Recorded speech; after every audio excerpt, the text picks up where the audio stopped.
We're going to talk about Lagrange multipliers. And Lagrange multipliers is a nice, simpler way to solve some problems involving constraints, actually in particular applied problems, where we're maximizing or minimizing a function f subject to a constraint equation g. Like in the last lesson, we looked at minimizing the cost of a box given that its volume had to be 16 cubic feet. Things like that. So what we did at the time was solve the constraint equation for one of the variables and substitute that into the function representing cost, then minimized or maximized that function. Actually, we minimized it because we want to minimize the cost. But suppose the constraint is really complicated, or maybe even impossible to solve for one of the variables. It would be nice to have a method for solution. And one of those techniques to solve problems like this is Lagrange multipliers, and actually makes most of the applied problems easier to use. So I would even suggest, if you are taking an exam on partial derivatives, many of the applied problems can be solved using Lagrange multipliers, and it makes them easier. Shut up and start talking. Oh. Why don't you get a toupee with some brains in it? I'll try.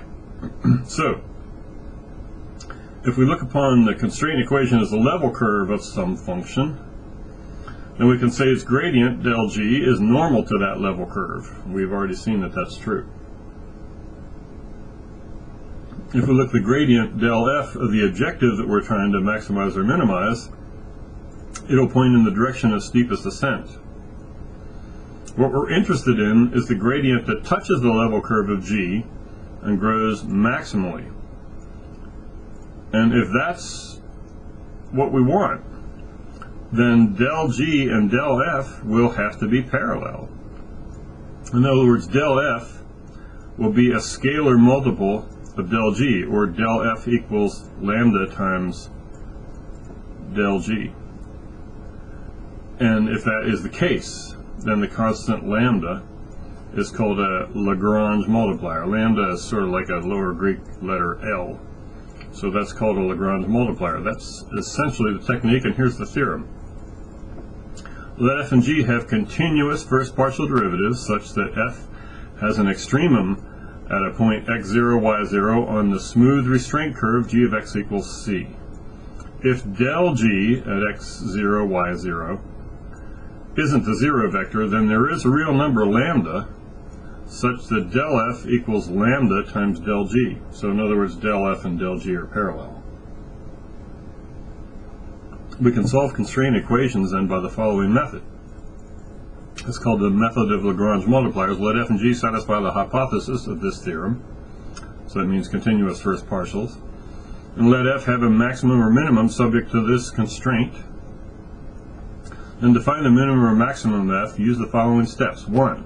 Simultaneously solve the equations del f of xy equals lambda times del g and g of xy equals c by solving this system of equations. Del f of xy equals lambda times, not del f. The first partial with respect to x of xy is equal to lambda times the first partial of g of xy. And the first partial of f of xy is lambda times del g. Not del g, the partial of g with respect to y at xy. And of course g of xy equals c, which is where we get that constraint. And then evaluate f at each of the solution point we find as a result of this step, solving these equations. We will get some solutions, and then we need to evaluate f at each of those solutions, and the largest value is a maximum and the smallest is a minimum of f, subject to this constraint.